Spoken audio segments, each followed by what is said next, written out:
നിസ്കരിക്കാമല്ലാത്ത മടിയാടോ, ഖുർആൻ ഓതാമല്ലാത്ത മടിയാണ്, ദിക്റുകൾ പറയാമല്ലാത്ത മടിയാണ്, സദഖ കൊടുക്കാൻ നിനക്ക് വല്ലാത്ത മടിയാണ്, നിനക്കൊന്നിനും സമയമില്ല, എന്ത് ചോദിച്ചാലും തിരക്കാണ്, എന്ത് കാര്യം പറഞ്ഞാലും തിരക്കാണ്, നിസ്കരിക്കാൻ സമയമില്ല, ഖുർആൻ ഓതാൻ സമയമില്ല, ഭക്ഷണം കഴിക്കാൻ സമയമില്ല, ഉറങ്ങാൻ സമയമില്ല, മക്കളോടൊപ്പം ചിലവഴിക്കാൻ സമയമില്ല, കുടുംബജീവിതം നടത്താൻ സമയമില്ല, എന്ത് ചോദിച്ചാലും തിരക്കാണ്, എന്ത് ചോദിച്ചാലും ബിസിയാണ്.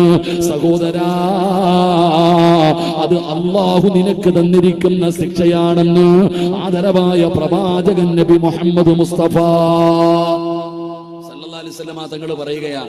ഒരാൾ മരിക്കാൻ പോകുന്നതിന് മുമ്പ് അവന്റെ ജീവിതത്തിൽ അവൻ കൊതിക്കുന്ന രണ്ടാമത്തെ കാര്യം, പടച്ചവനെ ഒരു നിമിഷം കിട്ടിയിരുന്നെങ്കിൽ ഖുർആൻ ഓതാമായിരുന്നു, 2 റക്അത്ത് നിസ്കരിക്കാമായിരുന്നു, അള്ളാഹു ഒരു ദിക്ർ പറയാമായിരുന്നു.